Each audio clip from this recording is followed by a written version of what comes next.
안녕하세요. 오늘의 사연입니다. 구독과 좋아요 한 번씩 부탁드릴게요. 바로 사연 시작하겠습니다. 저는 유연경이고 40대 전업주부예요. 남편은 조선소에서 일하는데 쉬는 날 없이 바쁘게 일하고 있어요. 주말에도 일한다고 바빠서 집에는 거의 오지 않아요. 그래도 집에 오는 날이면 가족들과 알차게 시간을 보내주기 때문에 저도 아이들도 아빠를 좋아해요. 우리 부부에게는 두 아이가 있어요. 딸 오미주는 13살이에요. 사춘기와 반항기가 생기고 있지만 가끔은 제 손을 잡고 자는 귀여운 딸이에요. 아들 오대주는 5살이에요. 동네방네 뛰어다니는 말썽꾸러기지만 이 녀석도 여전히 제 품에 안기는 걸 좋아하는 사랑스러운 아들이에요. 그런 우리 가족은 2년 전부터 시어머니와 함께 시댁에서 살고 있어요. 저녁 6시, 저와 함께 식사 준비를 마친 시어머니가 아이들을 불러요. 은경아, 대범아, 밥 다 됐어. 누구의 이름인지 알 수 없는 아이들의 이름을 불러요. 현정이도 앉아. 저도 다른 이름으로 불려요. 가족을 전혀 알아보지 못하는 시어머니예요. 그렇게 우리 집은 식탁에 둘러앉아 시어머니는 무표정한 얼굴로 밥상을 차렸어요. 물을 좀 불에 올려 놓을까? 어머님, 제가 물 끓여놨어요. 그래? 고마워. 제 말에 시어머니는 만족스러워하지만 밥을 한 입 먹자마자 물을 끓여야 하는데. 를 반복해요. 괜찮아요. 제가 끓여놨어요. 어머, 그래? 참 똑똑하네. 같은 말을 몇 번을 반복해도 아이들은 동요하지 않아요. 2년 전 혼자 살던 시어머니가 집안에서 넘어져 허벅지뼈가 부러지는 큰 부상을 입었어요. 입원이 길어지면서 거의 움직이지 못하는 생활을 하게 되었는데 혼자 살면서 신경을 곤두세우던 때와 달리 멍하니 하루하루를 보낸 게 좋지 않았던 모양이에요. 우리가 병문안을 갈 때마다 조금씩 했던 말을 또 하는 대화가 늘어났고 퇴원할 즈음에는 치매라는 진단을 받을 만큼 상태가 악화되었어요. 그러던 중 갑자기 남편이 어머니를 모시고 살고 싶어. 라고 했을 때는 정말 당황스러웠어요. 매일매일 고민하고 고민했어요. 그래도 자상한 시어머니를 버릴 순 없었고 아이들도 할머니를 좋아했기에 과감히 받아들이기로 했어요. 아이들은 처음엔 어리둥절해했지만 불러주는 이름에 반응하면 할머니가 좋아하신다는 걸 자연스럽게 받아들였어요. 힘들지만 평화롭게 살고 있었는데 사사건건 참견하는 사람이 있었어요. 바로 남편의 누나예요. 옳게 그러지 마. 엄마한테 집안일 시키지 마. 며느리로서 부끄럽지 않아? 반년 만에 시댁에 얼굴을 비친 신우가 청소하는 시어머니의 모습을 보고 눈살을 찌푸렸어요. 집안일을 하는 편이 어머니가 더 건강해요. 의사도 할 수 있는 일은 하게 해드려야 한다고 하잖아요. 핑계 대지 마. 동생의 수입과 엄마의 연금으로 전업주부하는 주제에. 옳게 지금 기생충 같잖아. 엄마가 이렇게 건강한데 기생하고 싶어서 거짓말하는 거 아니지?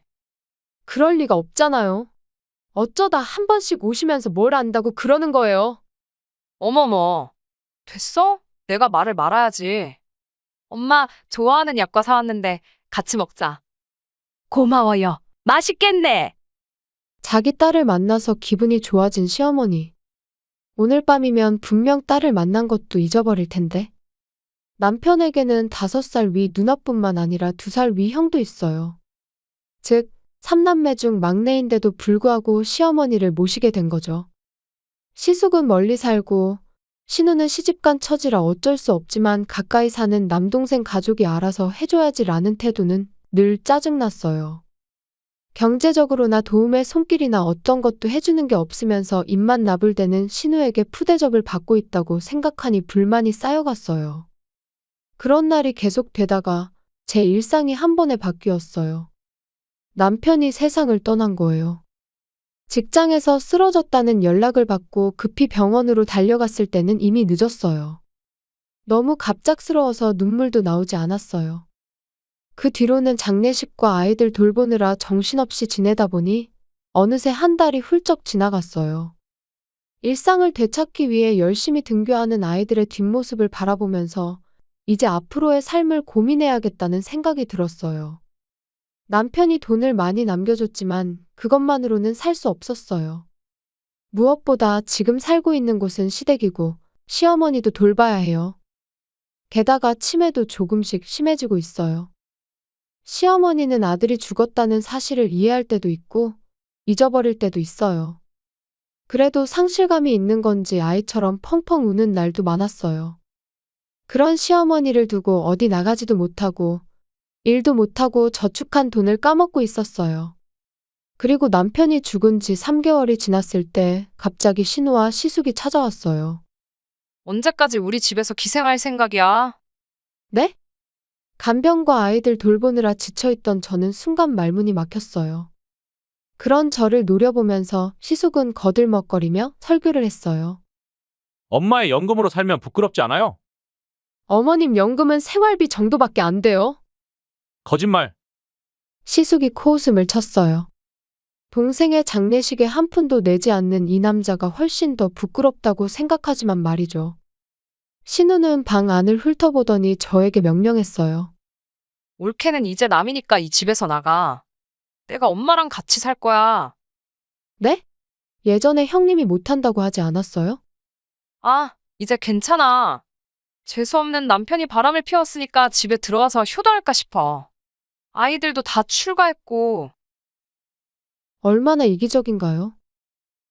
정말로 바람을 피웠다면 동정하지만 그렇다고 해서 그동안 간병에 시달린 우리에게 고맙다는 말도 없이 쫓아내는 건 너무한 거 아닌가 싶었어요. 어이없어하는 저를 두고 신우는 마루에서 햇볕을 쬐고 있는 시어머니에게 갔어요. 엄마도 기생충 같은 며느리보다 나랑 함께 살고 싶지? 햇볕 아래서 멍하니 졸고 있는 시어머니가 애매모호한 대답을 했어요. 하지만 신우는 그것을 시어머니가 동의한 걸로 억지 해석을 했어요. 자, 엄마도 빨리 나가라고 하네. 정말 너무하시네요. 얼굴이 붉어진 저를 보며 시숙이 웃으며 말했어요. 돈줄 뺏기는 것 같아서 화나요? 만약 재수 씨가 맞벌이에서 돈을 잘 벌었으면 아마 동생이 살아있었을 텐데 불쌍한 놈. 동생이 죽은 게 제 탓인 것처럼 말하는데 이 남자는 피도 눈물도 없는 것 같아요. 하지만 저는 이미 지칠 대로 지쳐서 이 두 사람과 싸울 기운이 나지 않았어요. 그날 밤 아이들이 잠든 집에서 멍하니 생각했어요. 솔직히 이 집을 떠나는 게 제 인생이 더 편할 것 같아요. 시어머니를 돌볼 필요가 없어지면 직장에 복귀할 수 있기 때문이죠. 하지만 이대로 신우와 시숙 말만 듣고 집을 나가도 되는 걸까? 시어머니를 제대로 돌보기나 할까? 하늘에서 남편이 슬퍼하지 않을까? 그런 부정적인 생각들이 머릿속을 빙빙 돌았어요. 문득 정신을 차려보니 시어머니가 옆에 서 계셨어요. 현경아, 어머님 무슨 일이에요? 화장실 가고 싶으세요? 오랜만에 현경아라고 부르는 걸 듣고 당황한 저는 도움을 드리려고 일어나려고 했어요. 하지만 시어머니는 저를 다시 앉히더니 제 손을 잡았어요. 현경아, 이 집에서 나가도록 해. 네? 갑작스러운 요구에 저는 당황했어요. 시어머니도 피 한 방울 안 섞인 나보다는 역시 친딸이 더 나은가 보네. 그런 제 생각을 짐작이라도 한 듯 부드럽게 말을 했어요. 너는 아직 젊잖아. 나 같은 할머니 때문에 인생 낭비하는 게 안타까워. 아니에요. 어머님. 미주랑 대주랑 셋이서 행복하게 살아. 나는 너희들이 행복하면 그걸로 충분하니까. 시어머니가 미소를 지었어요. 가슴이 두근두근 거리고 손이 떨렸어요. 어머님, 죄송해요. 시어머니가 제 손을 살며시 쓰다듬어 주셨어요. 지금까지 정말 고마워. 현경이 덕분에 지금까지 잘 지낼 수 있었어. 그동안 정말 행복했어. 향냄새가 배어있는 시어머니의 가슴에 안겨 어린아이처럼 울음을 터뜨렸어요. 다음 날 아침, 시어머니와 인사를 나눴는데 분명 어젯밤의 일은 기억하지 못할 거예요. 하지만 저는 결심했어요. 이들을 지키기 위해 이 집을 떠나자. 그리고 저는 같은 학군 내 아파트를 찾아 아이들과 함께 이사했어요. 시어머니에 대한 걱정도 있었지만 우선은 신우가 한 말이 있으니 맡겨보기로 했어요. 예전에 일하던 직장에 마침 구인 공고가 나서 일을 할 수 있게 되었어요. 아직 아이들의 마음이 안정된 건 아니지만 그래도 조금씩 나아지는 것 같았어요. 하지만 시댁에서 나온 지 2달 후, 신우로부터 믿을 수 없는 전화가 걸려왔어요. 엄마랑 사는 게 생각보다 많이 힘드네. 좀 도와줘. 무슨 말이죠?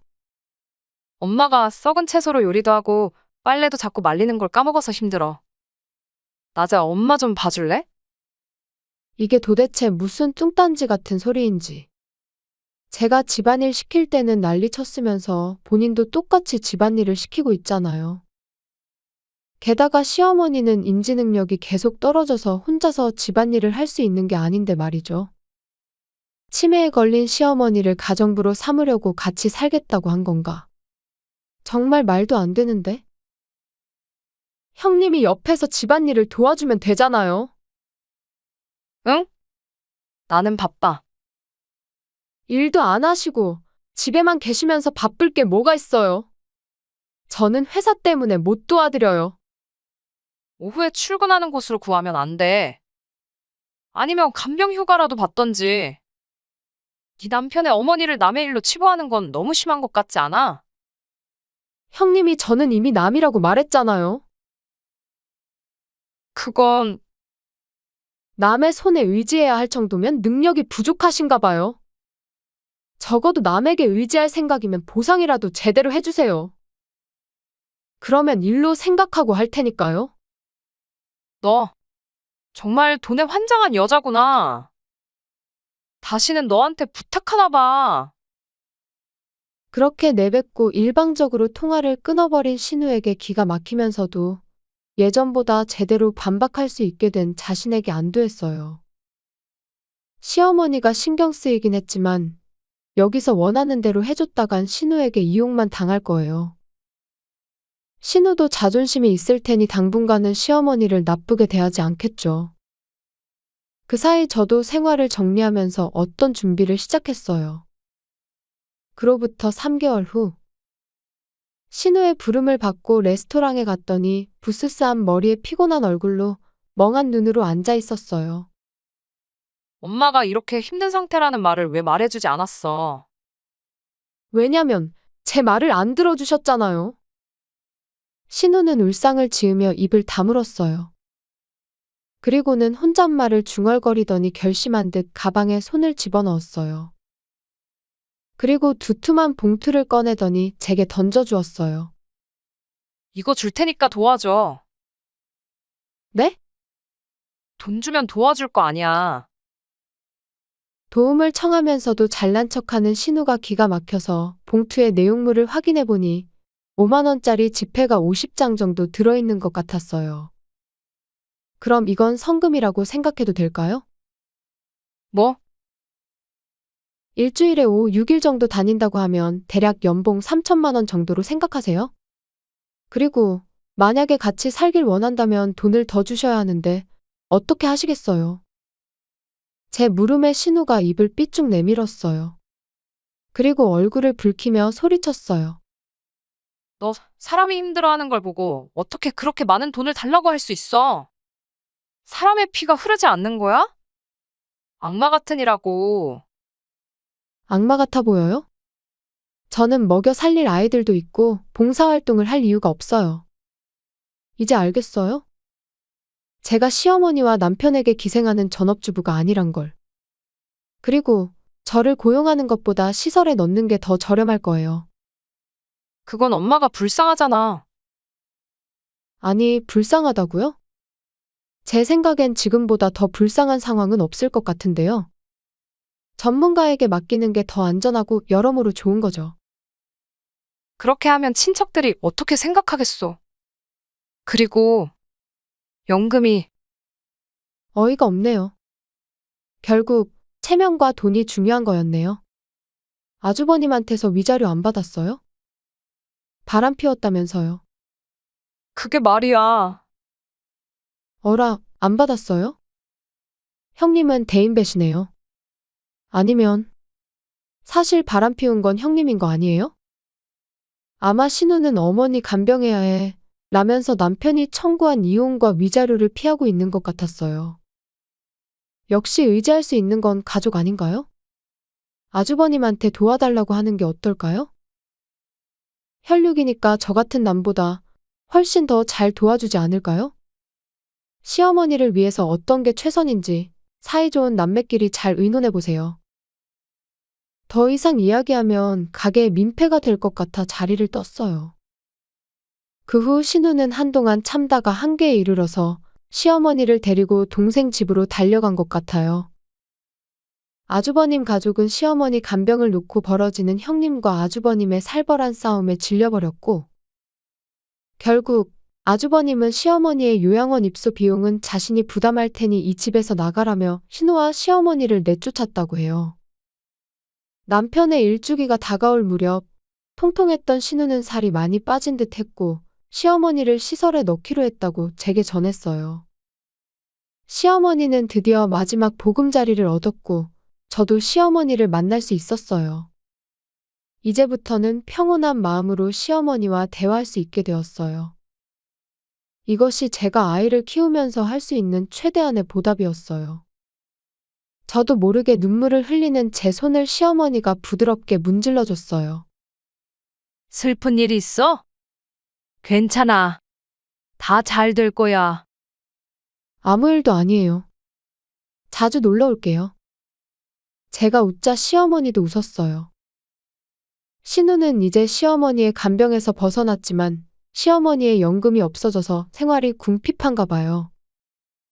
생산직으로 취업했다고 하는데 서툴러서 스트레스를 많이 받는다네요. 신우는 시어머니의 시설에 자주 가긴 하지만 저를 만나는 건 껄끄러운지 저를 피해서 방문하고 있어요. 저는 아무렇지 않은데 말이죠. 바닷가를 산책하던 중 시어머니 눈에는 제가 어려 보였는지 궁금해하며 좋은 사람 만났으면 좋겠네 라고 했어요. 저는 시어머니의 손을 부드럽게 잡고 말했어요. 저도 어머님처럼 자상한 분이 계신 곳으로 시집가고 싶어요. 따스한 봄날의 바닷가에서 모래사장을 흔드는 파도 소리가 가슴을 울리네요. 시청해주셔서 감사합니다. 그럼 다음 영상에서 다시 뵙겠습니다.